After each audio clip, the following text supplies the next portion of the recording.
Muy buenos días. Estamos aquí para estudiar la segunda parte del capítulo 1 del Evangelio de Lucas. Recordamos que el Evangelio de Lucas narra, por supuesto, la historia de Jesús, pero es diferente a los otros evangelios porque Lucas no era un apóstol del Señor. Lucas no conoció a Jesús.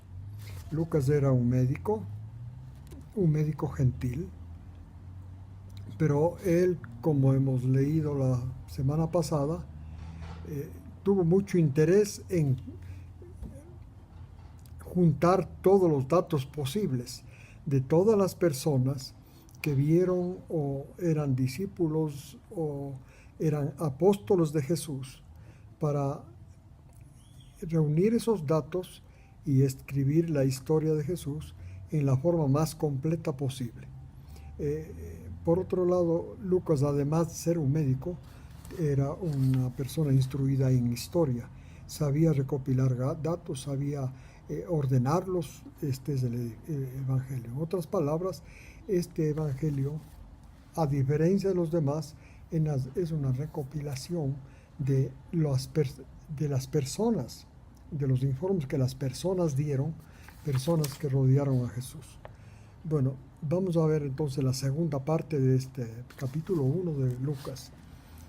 Leeremos desde el 39 al 45.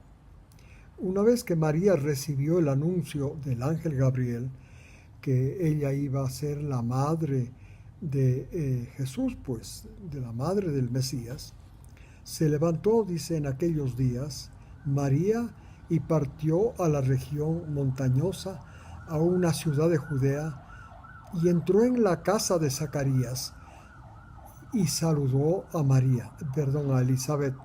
Elizabeth era pariente de María, 41.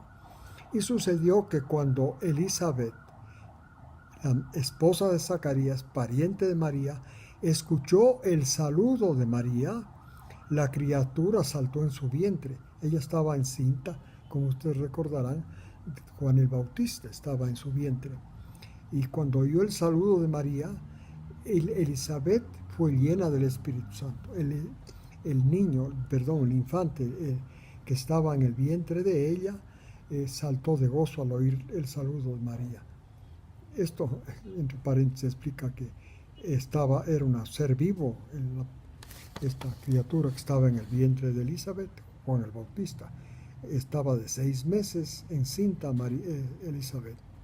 Bueno, y entonces Elizabeth gritó y dijo: bendita seas entre las mujeres, cuando escuchó el saludo de María y cuando ella fue llena del Espíritu Santo. Bendita entre las mujeres, y bendito el fruto de tu vientre, refiriéndose a Jesús, que estaba ya en el vientre de María. 43. ¿Por qué esto a mí? Que venga la madre de mi Señor. Ella estaba bajo el Espíritu Santo, inspirada, estaba relatando lo que había pasado con María. Venga la madre de mi Señor. María estaba encinta del Espíritu Santo, esto es, tenía a Jesús en su vientre. Porque el 44, porque después que vino tu voz a mis oídos, dice Elizabeth, la criatura saltó de gozo en mi vientre. 45. Bienaventurada la que tuvo fe, referencia a María, la que tuvo fe en que se cumplirá lo que fue dicho a ella de parte del Señor. Versículos 46 a 55. Como ustedes verán, Elizabeth, al ser llena del Espíritu Santo, al escuchar el saludo de María cuando vino a visitarla porque estaba encinta, profetizó y refirió lo que María había vivido, esto es, el anuncio del ángel Gabriel de que ella iba a quedar encinta de Jesús. Los versículos 46 y 56 al 55. María dijo, contestó esta salutación, esta alabanza que dio Elizabeth a Dios por causa de María. Le contestó María y dijo, engrandece mi alma al Señor. Mi espíritu se regocija en Dios mi Salvador, porque miró la humilde condición de su sierva. María era una persona ilustrada, por eso dice, engrandece mi alma al Señor. El alma de una persona es todas las funciones que esa persona realiza en la vida, tanto físicas como espirituales e intelectuales. Dice, engrandece todas estas funciones, todo ella funcionando, engrandece al Señor, dice María, engrandece a Dios. También el espíritu, o sea, la parte que se relaciona con Dios, la parte mental de los seres humanos que tienen fe, se relacionan con Dios, eso se llama el espíritu. Mi espíritu se regocija en Dios mi Salvador. ¿Y por qué dice? Porque Dios miró la humilde condición de su sierva.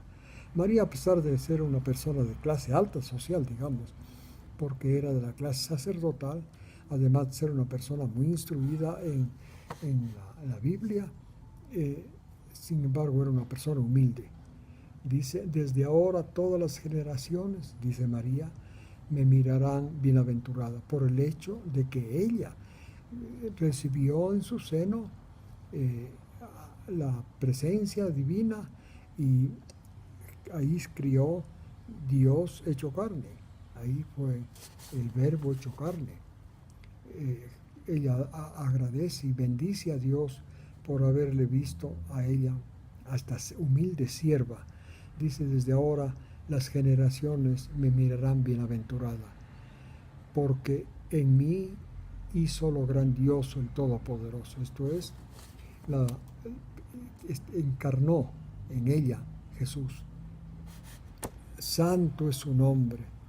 50.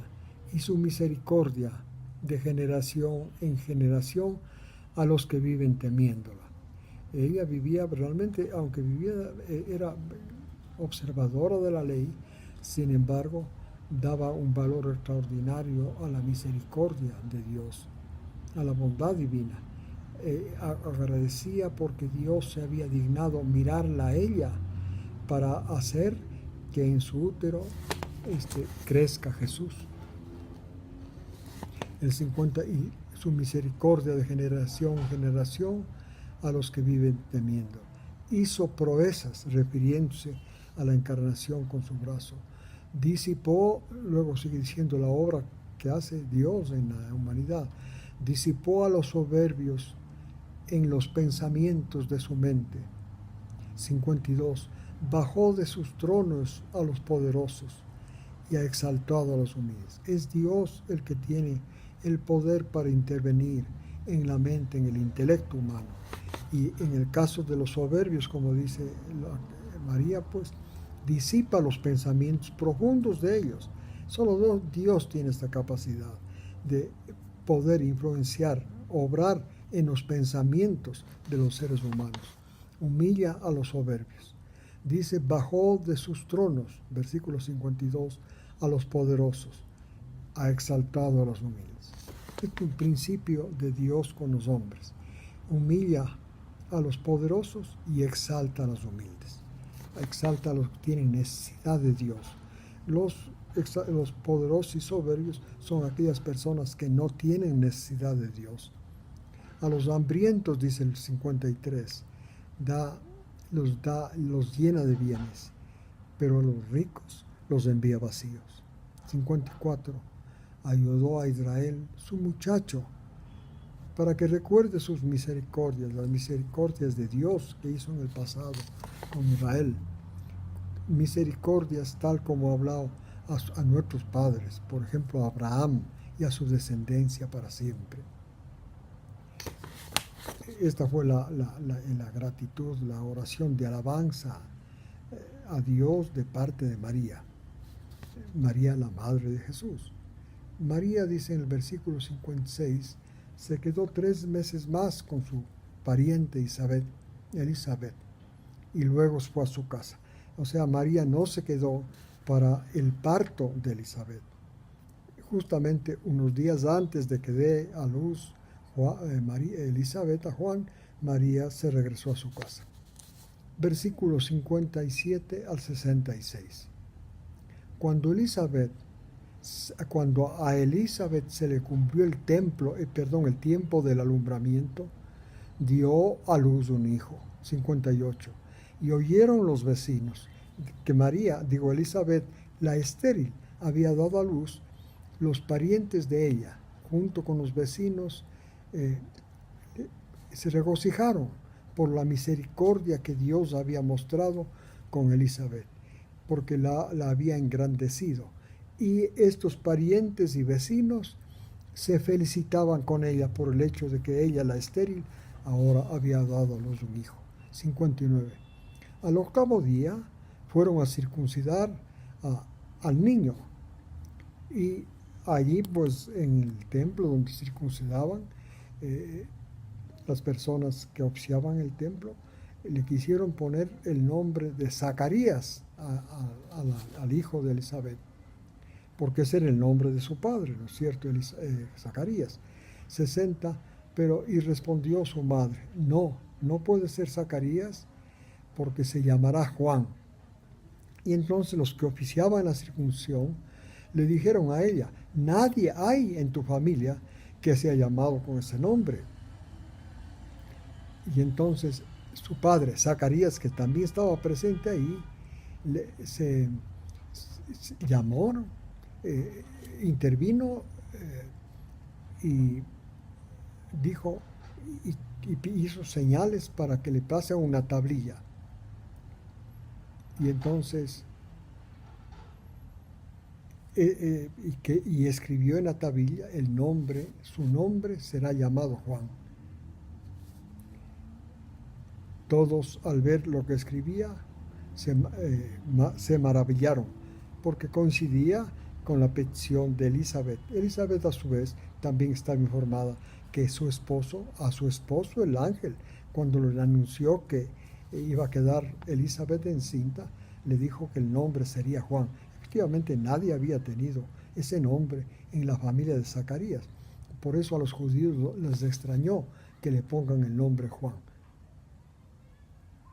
Luego entonces 64, al instante que Zacarías escribió el nombre de esa criatura era Juan,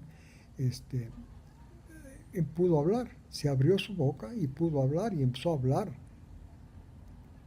y empezó a alabar a Dios. El 65 dice entonces: toda la gente que estaba ahí, sus vecinos, familiares y los oficiantes, se llenaron de temor en su corazón, y comentaban lo que había ocurrido en el templo a circuncidar a Juan, con admiración. 66. Ellos, los vecinos, los de esa zona, conservaron en su corazón todo lo que oyeron en los incidentes, como milagrosamente Elizabeth quedó encinta, cómo fue llamado, puesto el nombre de él, cómo fue todos los datos del nacimiento de Zacarías. Y entonces, y alababan a Dios y se preguntaban: ¿qué será este niño cuando crezca? Porque se daban cuenta que la mano del Señor estaba con él. Entonces, los versículos 67 al 79. Zacarías, una vez que pudo hablar, fue lleno del Espíritu Santo y empezó a profetizar diciendo: bendito el Señor Dios de Israel, que nos visitó e hizo la redención de su pueblo. O sea, ellos veían en el nacimiento de Juan la seguridad, la señal más importante de que este Mesías prometido en Génesis 3:16 estaba ya entre ellos. Iba a estar ya entre ellos. Juan iba a ser el que anunciara la presencia de Israel, de la presencia del Mesías en medio de ellos. Era Juan. Por esto, al profetizar, Zacarías dice visitó e hizo la redención de Israel. La redención de Israel se hace con el Mesías, no con la ley. Esto está diciendo Zacarías, un observante de la ley.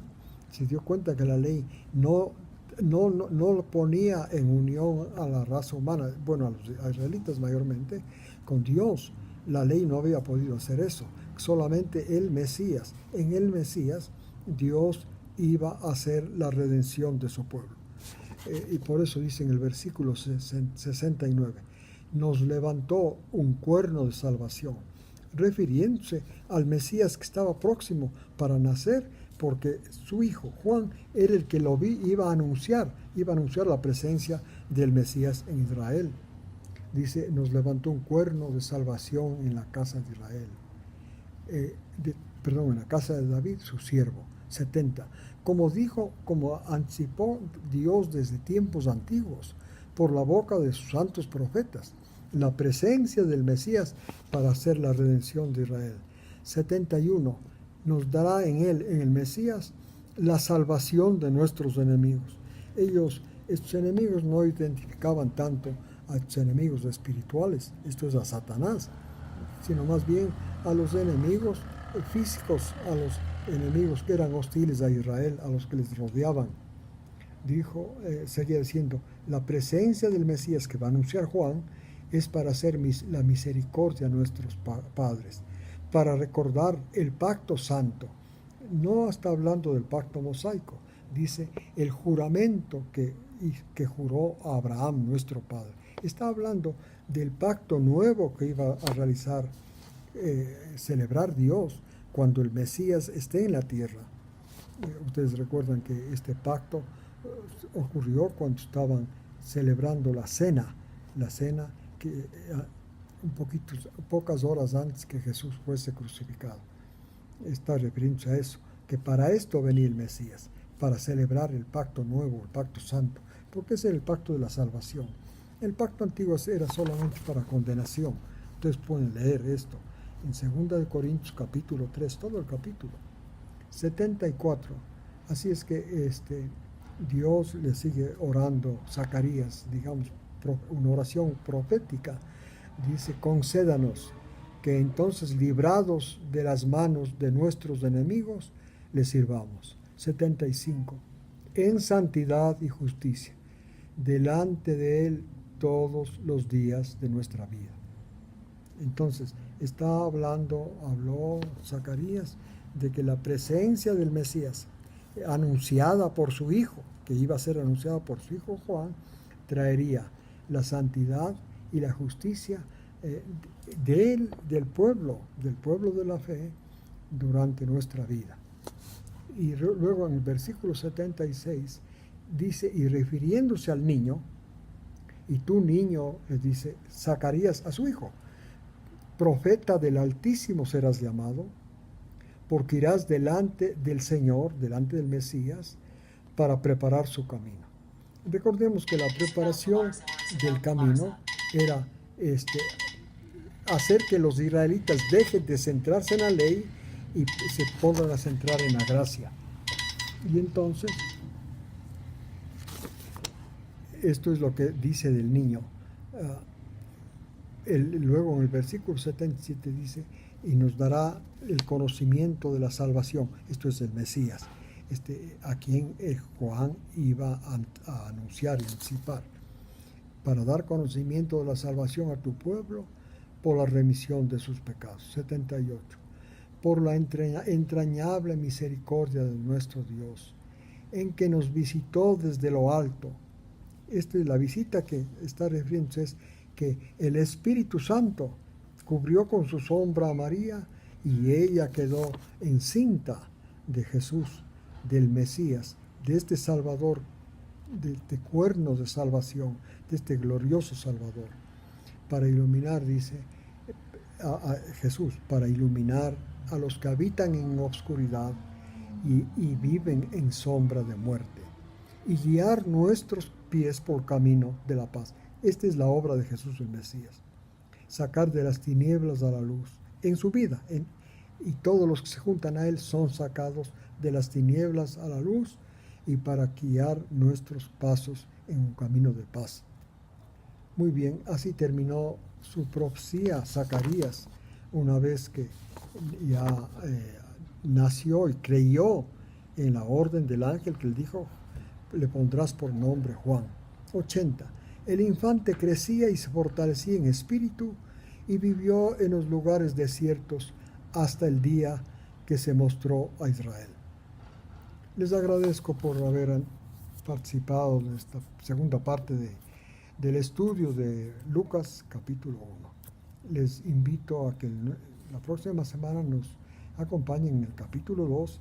Que Dios bendiga a ustedes y a su familia.